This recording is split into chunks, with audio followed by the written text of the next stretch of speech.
Mga kapuso, posible ang ulan mamayang hapon o gabi ngayong unang araw ng balik eskwela. Ayon sa Pag-asa, mga local thunderstorm ang posibleng maranasan sa malaking bahagi ng bansa. Habang ulang dulot ng hanging habagat ang bubuhos sa western sections ng Northern at Central Luzon. Nakataas po ang General Flood Advisory sa Ilocos Region.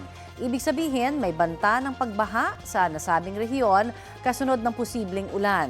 Base sa rainfall forecast ng Metro Weather, uulanin sa mga susunod na oras ang malaking bahagi ng bansa. Posible ang heavy to intense rain sa ilang lugar na maaaring magdulot ng baha o landslide. Isa o kaya'y dalawang bagyo ang posibleng mamuo o pumasok sa Philippine Area of Responsibility ngayong Hunyo. Nauna na ang bagyong Esther nitong nakaraang linggo.